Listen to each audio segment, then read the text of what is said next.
Maybe most people just didn't enjoy the latest episode for The Last of Us series on HBO Max, myself included. But then again, according to the media, never let a good narrative spin go to waste. Hello, this is Mara Jade, and I'm back with another video, and yes, never let a good narrative go to waste, no matter how tired, no matter how old, no matter how used that playbook is, the media will still try to spin the same stupid bullshit narrative, and this time, claiming that the latest episode is getting review bombed by angry gamers. Now, call me crazy, but those quote-unquote angry gamers that you're targeting in this article, the ones that love The Last of Us game, the one that kept that game going for so many fucking years because of their love for it, they're the primary demographic this series should be catering to. I'm not saying they're the only demographic necessarily the series should be catering to, but they are the primary ones. Because, again, and I cannot beat the dead horse enough, they are the ones that kept the game alive. They're the ones that kept playing it. They're the ones that kept talking about it. The ones that loved it. So maybe, just maybe, them giving the latest episode a low score for whatever reason does not necessarily just mean they're angry gamers necessarily, but they're voicing their opinions because this is a beloved IP to them. And if they don't like something in that, whatever's done, if they don't like it, they're going to voice their opinion however they see fit, and in this case, giving it a low score. But at any rate, let's just dive right into this article so we can get a gauge of the level of cringe the Business Insider is stooping to. Alright, so here it is. HBO's latest episode of The Last of Us, its new video game adaptation, aired Sunday to widespread praise and impressive ratings. I give it a middling review. It wasn't horrible, but it wasn't great in my opinion. It was nothing but filler flashback. 50 fucking minutes focusing on characters that you will never see again. But the episode titled Long, Long Time is seemingly getting review bombed by angry, homophobic fans of the game. Yes, target the demographic that is the primary demographic the series should be targeting. The ones that they kept, again, the game, The Last of Us, alive for so many years since its release. Yes, target them. Call them homophobic. See how well that fucking works for you, Business Insider. On the review aggregate Metacritic, which is, again, an aggregate, not necessarily something that you should take verbatim, the episode has a user rating of 4.2 out of 10.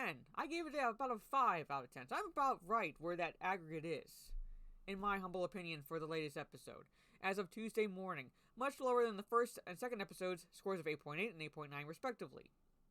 In the past, review bombing, or when people deliberately give a show or a movie a low rating to decrease its score on sites like Metacritic and Rotten Tomatoes. Okay, segue before I finish this paragraph.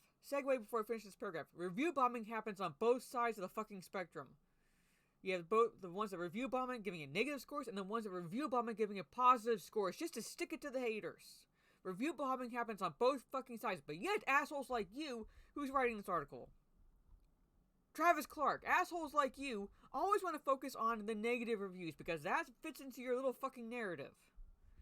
Never mind that maybe some of those high scores, like for the first 2 episodes, or maybe some high scores for this latest episode, are just to stick it to the critics. Then objectively, if they were to give it an actual, legitimate score, it would not be as high as this is. If they were being truly objective. But no, you're not going to touch upon that. No, you're just going to focus on the negative ones because that fits into your little worldview of gamers and those criticizing this beloved series for you. And when I say series, I mean the streaming series, not the game. Has typically occurred for racist, sexist, or homophobic reasons. Again, and I'm not going to try to claim that there's none in there like that. There's always going to be fringe elements in there like that. They'll spin shit like this, racist, sexist, homophobic reasons, whatever. But they're the fringe. They're the minority. Most people voice their opinions by giving scores for games, movies, and so forth. That's one of the only ways they know how to get their voices heard on a particular product, is to review it. So if they give it a low score, maybe, just maybe, they do feel it deserves a low score. Not for any of these reasons, but they feel it deserves a low score. But you're going to spin this any way possible to make them look bad.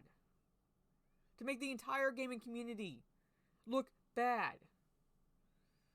Fuck you, Travis Clark. Looking through the user reviews, it's clear that some of the game's fans didn't like the episode's central love story between Bill, played by Nick Offerman, and Frank, played by Murray Bartlett. My biggest issue with that is like 50 fucking minutes with these characters that go fucking nowhere. Purposely manipulating the heartstrings for the viewers to make you care about these characters, and then, okay, one fucking episode. That's it. Before it segues back to Joel and Ellie, the actual protagonists that the viewers are tuning in to watch. Maybe they're angry about having to sit through 50 minutes of filler flashback. The episode itself is an hour and fucking 15 minutes long.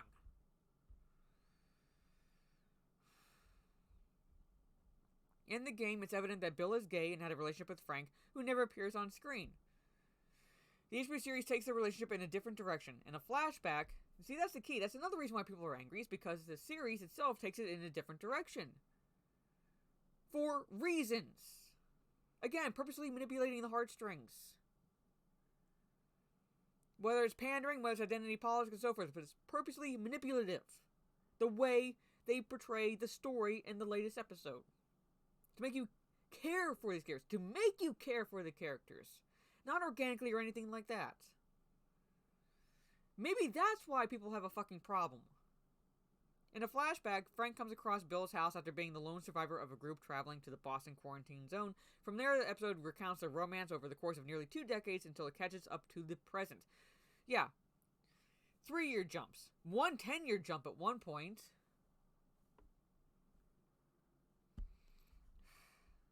One Metacritic user wrote that they turned it off as soon as they saw what was happening. Okay, maybe, I don't know. Maybe it has nothing to do with the fact that what they were doing with Bill and Frank, or maybe when they saw what was happening was the different direction it was going, they didn't like it. Not because the characters themselves are gay, but because the direction the show was, or this episode was going. Maybe that's where they turned it off when they saw what was happening, but you're taking that as like, oh, this person must be homophobic. Other users complained about what they call the show's LGBT agenda or LGBT propaganda. Technically, yes. There is a little bit of that. Is it overt? No, I wouldn't say it's necessarily overt. Not now. Or at least in terms of agenda. But it was rather overt, like I said, in the way it crafted the story for the latest episode to... Again, I hate reuse the same word, but it purposely manipulate people's emotions. For agenda purposes or not, I can't say for certain, but it definitely did that. In my humble opinion. And reviewers took their complaints elsewhere, too. On Amazon-owned IMDb, the episode still has a decent rating of 8.2 out of 10, but the second largest share of ratings behind a perfect 10 are a 1. Again, it doesn't necessarily mean that it's review bombing necessarily on that side. Are you also going to look at the number of 10s there are behind a perfect 10? How the number of those that are maybe just giving it a perfect 10 out of 10 just to stick it to the fucking haters? Or the critics? Review bombing happens on both sides, but you always want to spin the narratives against your target, and this target is gamers. The fans of The Last of Us game. Some viewers also complained on Twitter. As always, Hollywood had to push the LGBT agenda on us. One user tweeted, "Why can't they make even one movie or series without the LGBT whatever stuff?" Another Twitter user wrote, Neil Druckmann, the co-creator of the series, who also developed the video game, told the Hollywood Reporter that Bill and Frank's relationship went over a lot of people's heads in the game. Okay, I'm not saying this to praise Neil Druckmann. He's fuck Naughty Dog, alright? I have my own personal issues with that company. But, alright? But, to the credit of the game, it didn't exactly go over people's heads. It just left it up to the audience to piece together those puzzle pieces and figure out this is what was happening. It didn't insult the intelligence of the gamers. That's how you craft a story. That's how you craft a story. I'm not saying necessarily that every relationship, like in this case, has to be subtle, but at the same time, it shouldn't be as overt as how they made the latest episode out to be, particularly because, again, one fucking episode. That's it. And when I say that's it, I mean no more. So why should we care about these characters? Really, why the fuck should we care about these characters? You purposely did that for the latest episode, and yet, won't see them anymore. At the time, the subtlety is what helped to get it in. He said it's sad to say, but it would have been controversial otherwise. Who's to say? Who's to fucking say, really, at that point, if it would have been controversial or not? If it had been incredibly overt, maybe it would have been controversial because people don't want to exactly be hit over the head with that shit. But at the same time, no one's had any issues with LGBT characters. They've been in video games for decades. No one's had any fucking issues with them. Because they're good characters who happen to be LGBTQ or whatever you want to call it. Nothing controversial about them. But they were good because they weren't inserted into the game for virtue signaling, for pandering, for identity politics, or just to fill a quota. They were just good characters who happened to be that way. So who's to say if you had done this, it would have been controversial? Who's to say it would not have gone over well? No one's to say, but you chose to leave it out. You chose to leave it out. It's just like, I couldn't put it in because it would have angered these people. Who's to fucking say, Neil Cuckman? The same jackass who claims to be a male feminist, yet was instrumental in pushing out one of the best female developers in the gaming industry, Amy Hennig.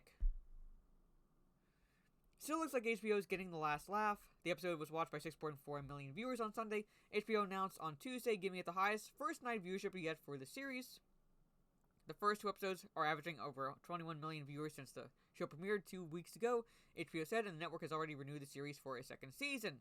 Plus, critics are loving it. On Rotten Tomatoes, which doesn't feature user ratings for individual episodes, the episode received a stellar 96% rating from critics. Are they review bombing? Rolling Stone's Alan Sippenwell, or Wall, called it a wonderfully powerful, achingly human story. The game was that way too. They made changes to these series, which makes absolutely no fucking sense from the game. Victoria Ritvo wrote for Slate. I fucking hate that website. Although the episode is a masterpiece in its own right, what makes it brilliant as an adaptation is how it plays into the context of the larger show. Well, how does it play into the context of the larger show, Victoria? We're only 3 fucking episodes in. Do you know the game? Do you know what's going to happen? Because all you people praising it, and I'm not saying necessarily those who are enjoying it, I'm not saying don't enjoy it. You love whatever the fuck you want. Pretty much. I don't give a damn. You love whatever the fuck you want.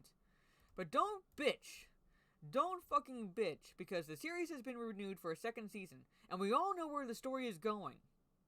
We all know where the story is going. Because according to this headline, I'm not going into this article. It says, will not venture outside of the events of the games. Plural. Hence, Last of Us Part 2. We know what happens to Joel. We know there's a certain character that's introduced in that game that people don't like.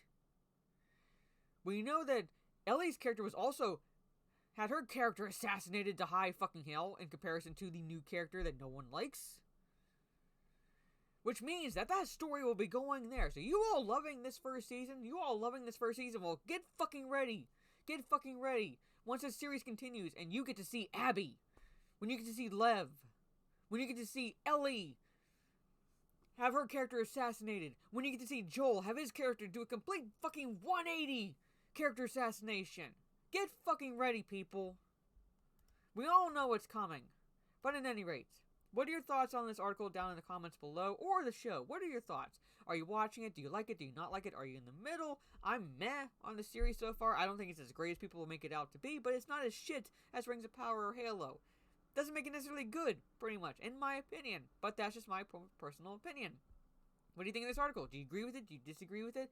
What are your thoughts? I'll be live later tonight on YouTube for the monthly Cringe Factory live stream, and that will be a pretty much Last of Us series centric focused stream of cringe. So tune in. This is just the start, ladies and gentlemen. This is just the start. So if you like this video, leave a thumbs up, share on social media if you will. This is Mara Jade. Catch you on the dark side, and fuck Naughty Dog and fuck Business Insider. That's all I have to say.